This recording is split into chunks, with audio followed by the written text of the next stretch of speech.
the basis vector, they must be two condition. If for example we have in S different vector x1, x2 and x3, so these are, let's say, vector in S. So the first thing is the span S, and the second thing is the linear independence.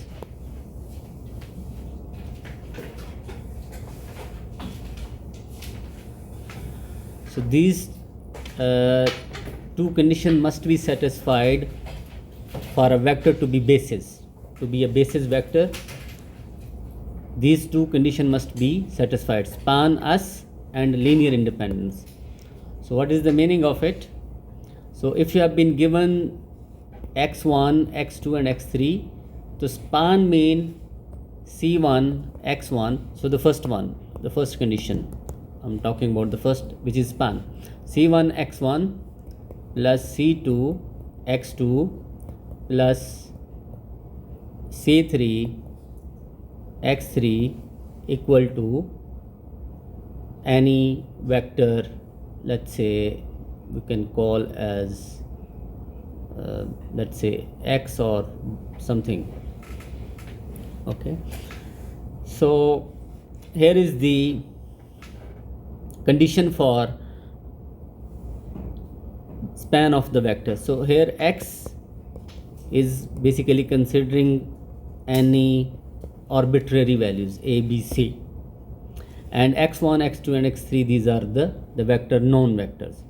So what we have to do, how to prove the span, what we're going to do, will be generating a matrix from the each of x1, x2 and x3, and we'll find the determinant. If the determinant not equal to 0, it means that the spanning condition is true. Okay, and then we will move to the second condition of the linear independence, the same way we did before. So the second condition is linear independence, where x c1 x1 again c2 x2 plus c3 x3 equal to x, where x is equal to 0, 0, 0. Okay, so for the first condition, in spanning case, you have an arbitrary x which is having a, b, c, and for the linear independence, x is consisting of 0, 0, zeros. So both of these conditions when satisfied, so we call that is a basis vector. Okay, so now we'll be moving to one of the example to show you how practically we'll do the basis to prove this basis vector. It's not been recorded, so let me review this question first. So we have this question here. Show that x1, x2, x3 is the basis for R3. So to prove this, there are two conditions we have discussed here. One is the span and another is the linear independence. So for the first case, the spanning case, we will write c1 x1 plus c2 x2 plus c3 x3 equal to x, and where x is equal to any arbitrary values. And after writing in proper equation form, where each column is representing the values of the given x1, x2, x3. So each x1, x2 and x3, they have been written in term of columns of the matrix. Okay, multiply by c1, c2 and c3 and equal to a, b, c. So that is arbitrary values. So from here we'll pick the matrix A to take the determinant, and if the determinant not equal to 0, so it means that the first condition is true. So in our case, determinant is 4 already, so it means that the first condition is true. Now we are proving the second condition. In second condition, we have to see the linear independence. So again we will write the system, but here the x is all zeros because it's the requirement of linear independence to have this matrix all zeros. And here our objective is to get the values of C1, C2, C3 and by row operation method. So row operation method we are already familiar, and after solving several steps we have reached to this stage where 4C3 equal to 0. So the first element is 0, and then from here this position is representing C2 plus 2C3. Okay, and then already C3 is 0, we'll put the value of C3 to get C2 equal to 0. And from the first row C1 equal to 0 because this one is 0, this one is 0. C2 already 0, C3 is already 0. So C1 is equal to 0. So the third element is there. So it means that all C1, C2, C3 all zeros, which is proving the second condition is true already. So which shows that the set is the basis in R3. The set mean x1, x2 and x3. So this is the set. Okay, the set is the basis in R3. That is true. Given is V relative to the basis. Find the coordinate vector of V relative to basis vector. So first of all I am writing the set x1 equal to 1, 1, 1, x2 equal to 0, 1, minus 1, this is x2, and x3 equal to 2, 0, 1. So that is the set, and V is equal to 2, 1 and 0. Okay,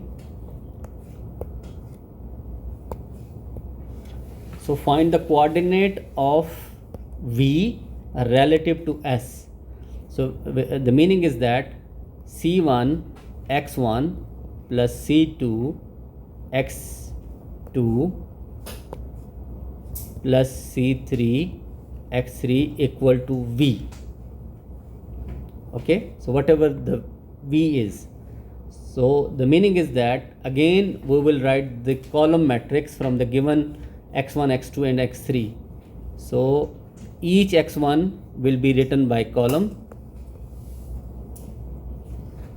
So 1, 1, 1 is the first column, 0, 1, minus 1 second column, 2, 0, 1 is the third column. So we have C1, C2, C3 equal to V. So V is 2, 1 and 0.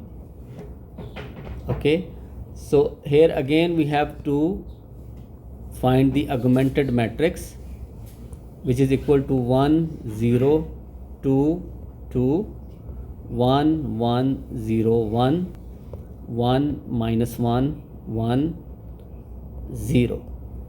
Okay, now we will solve by applying the row reduction technique or the row operation.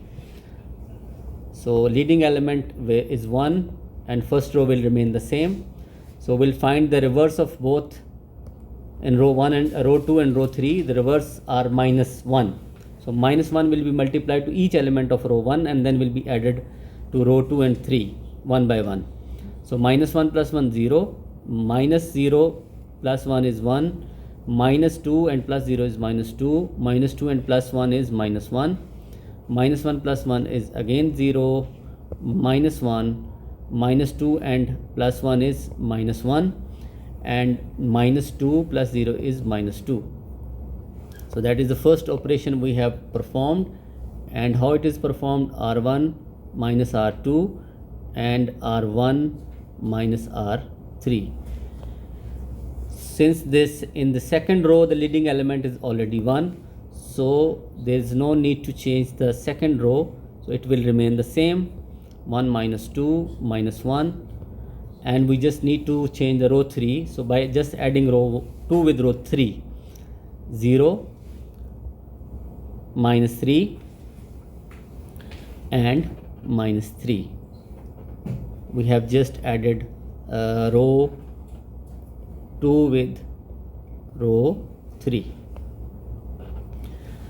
So from here we could identify that minus C3 equal to minus 3, which is equal to C3 equal to 1, because minus 3 and minus 3 will be cancelled on both sides, so we are remaining with C3 equal to 1. So that is the first value from row 3.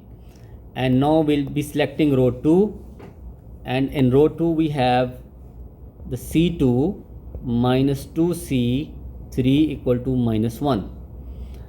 Okay, so we pick the value, we'll put the value of C3, which is 1, equal to minus 1. So C2 minus 2 equal to minus 1, C2 equal to minus 1 plus 2, answer is 1. So it means that C2 is equal to 1 already. And now we considering the first row, in first row C1, and for C2 is already 0, and for C3 it is 2C3. So 1C1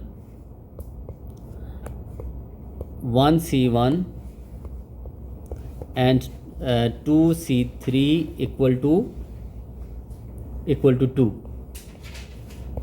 So we already have C3 equal to 1 equal to 2. So C1 plus 2 equal to 2. So C1 equal to 2 minus 2, answer is 0. So it means that C1, C2, C3 equal to 0, 1, 1. So these are called the coordinate of V relative to S. Okay, so these are called the coordinate of V relative to S.